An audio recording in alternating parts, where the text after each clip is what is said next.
नमस्ते सदा वत्सले मातृभूमे त्वया हिन्दुभूमे सुखं वर्धितोऽहम् महामङ्गले पुण्यभूमे त्वदरथे अतप्ते सकायो नमस्ते नमस्ते प्रभो शक्तिमनहिन्दुराष्ट्राङ्गभूता इमे सादरन् त्वान्नमामो वयम् त्वदीयाय कायाय बद्धाकटीयम् शुभामासि सन्देहि तत्पूर्तये अजय्याञ्च विश्वस्य देहि सशक्तिं सुशीलं जगद्वेन नम्रं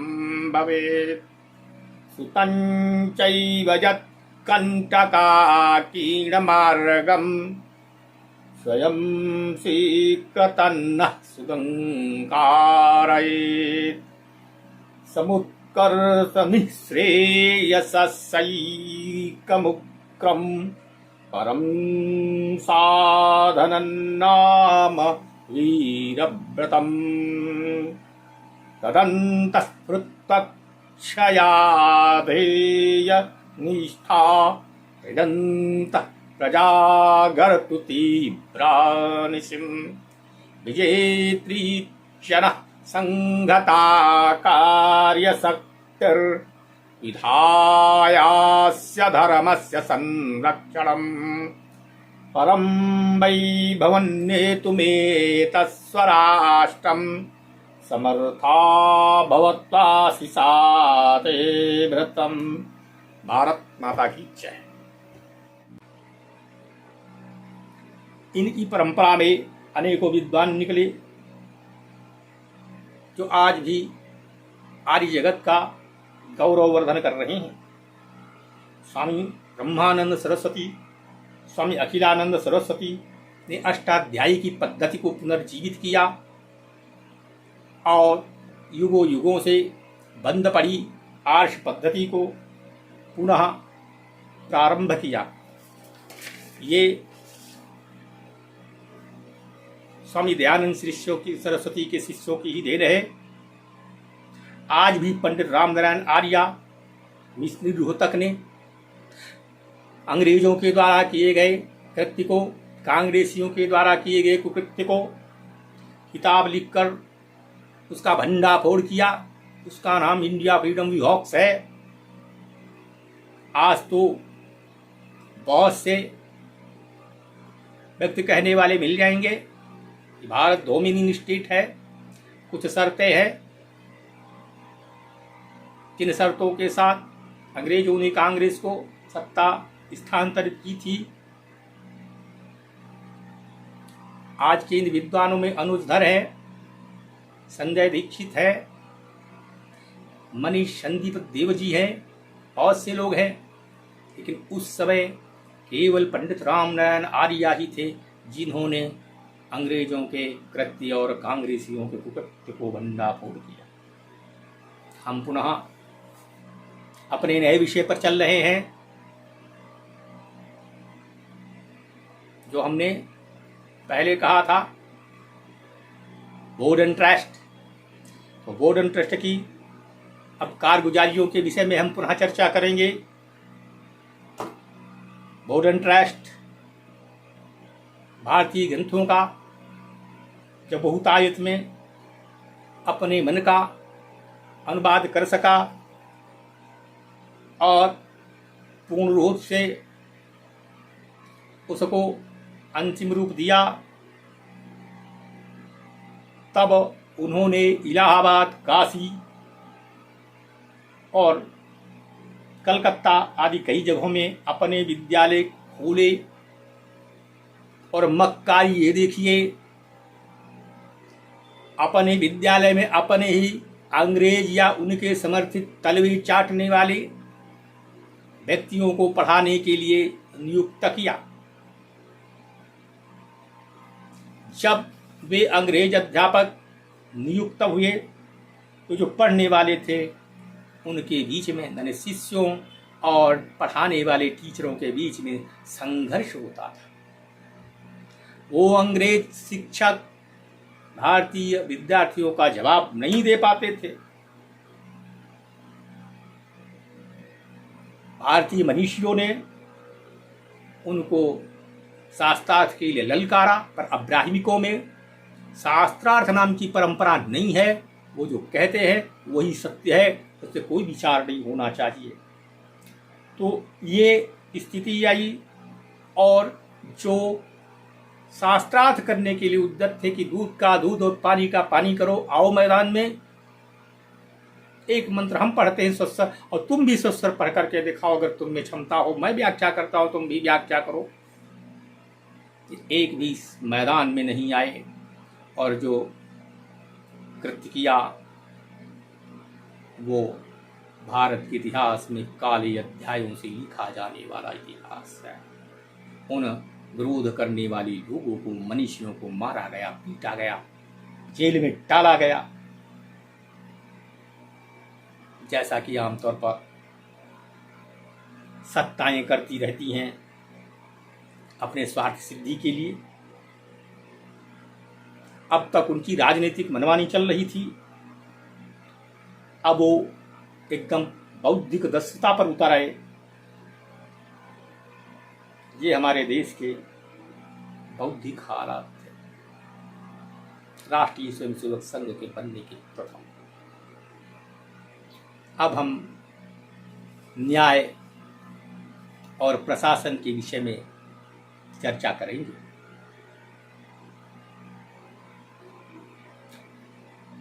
बौद्धिक संपदा को लूटा गया। वो गुरुकुल जो लूटे गए थे उनकी किताबें अपने कब्जे में ली गईं। शैक्षिक क्षेत्र को नष्ट भ्रष्ट कर दिया गया। लॉर्ड मैकाले ने न केवल शिक्षा क्षेत्र को ध्वस्त किया, बल्कि प्रशासन और न्यायिक व्यवस्था की भी धज्जी उड़ा करके रख दी। न्याय के क्षेत्र में दखलंदाजी करते हुए मैकाले ने प्रथम विधि आयोग का गठन किया, जिसका उद्देश्य भारत में न्यायिक व्यवस्था की स्थापना करना नहीं, बल्कि न्यायिक व्यवस्था को ध्वस्त करना था और अपनी ऊटपटांग व्यवस्था को लागू करना था। आज मैं कहता हूं, एक भी जज भारतवर्ष में ऐसा नहीं है जो न्याय कर सके। वो निर्णय देती हैं, जो संसद की कानून पास करती है, जो संसद कानून पास करती है उसके आधार पर वो निर्णय देते हैं, पर वो निर्णय सत्य के अनुकूल होगा, मानवता परक होगा, इसकी कोई गारंटी नहीं है। सबसे पहले 1858 में इन्होंने अपनी न्यायिक व्यवस्था स्थापित करते हुए भारतीय दंड संहिता, जिसको इंडियन पिनल कोड, भारतीय दंड प्रक्रिया संहिता, जिसको CRPC कहते हैं, लागू की गई। जिसका उद्देश्य था कि भारत में या तो लोगों को न्याय न मिले या बड़े विलंब से न्याय मिले, और भारतीय न्यायिक व्यवस्था में भ्रष्टाचार फैल जाए। क्योंकि मैकाले का विचार था, जिस देश में न्यायिक व्यवस्था नष्ट हो जाती है, शैक्षिक व्यवस्था नष्ट हो जाती है, बहुराष्ट्र पतन के गर्त में जाकर के एक दिन नष्ट होता है, और उसका सपना पूर्ण हुआ। वह वही जिसकी उसने कल्पना की थी। भारत विभाजित हो गया, और आज स्थिति यह है, भारत में राष्ट्रवादियों की संख्या गिनती में गिनने वाले लोगों की है, और वो मुट्ठी भर सीमित रह गए हैं, पर राष्ट्र के विरोधियों की संख्या ज्यादा है। मैं संविधान के भक्तों से पूछता हूं और कहता हूं कि भाई वो हमें धारा बताओ जिसमें भारत को राष्ट्र कह करके संबोधित किया गया हो।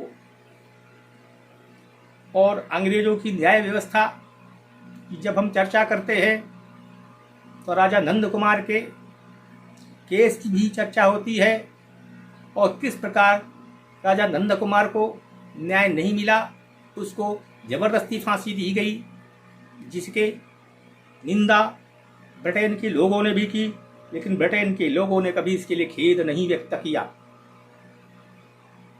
वो न्यायपालिका के लोगों में आज भी ऐंठन है, कुछ भी कर डाले, कोई भी गलती हो जाए, न्यायपालिका अपनी गलती मानने के लिए स्वीकार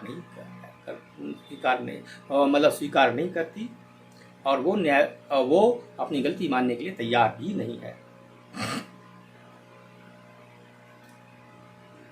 और आज भी उसी पैटर्न पर न्याय की व्यवस्था चल रही है, उसमें कोई भी रद्दोबदल परिवर्तन नहीं हुआ। अब आज के माननीय जज सर्वोच्च न्यायालय के बड़े ही कर्मठ हैं, संवेदनशील हैं, न्यायिक व्यवस्था को सुधारने की कोशिश में लगे हैं, लेकिन उनके जैसे 100 लोग आ जाएं तब भी भारत की न्यायिक व्यवस्था सुधर नहीं सकती जब तक आईपीसी या दूसरे कानून ब्रिटेन के मौजूद हैं जो भारत को तंग और तबाह करने के लिए बनाए गए, वो कभी भी न्यायिक प्रक्रिया में सुधार लाने में सहायक नहीं हो सकते। इस प्रकार से आप न्याय की प्रक्रिया को खुद देख सकते हैं और समझ सकते हैं। किसी विद्वान ने कहा था कि न्याय बिकता है और बहुत महंगा बिकता है, जिसको आम लोग खरीद नहीं सकते, आम लोगों की पकड़ से बाहर है। जिसके पास आज पैसा नहीं है वो न तब न्याय खरीद सकता था न आज न्याय खरीद सकता। आज आप जाएंगे, आपको मुकदमा दायर करना है, उसके लिए मोटी मोटी फीस देनी है। अगर आप फीस नहीं दे सकते, न्यायपालिका आपको अपने चौखट के अंदर आना तो दूर धक्के दे करके बाहर कर देगी। यह है भारत की न्यायिक व्यवस्था। एक समय था तो किसी भी समय हम राजा से न्याय मांगते थे।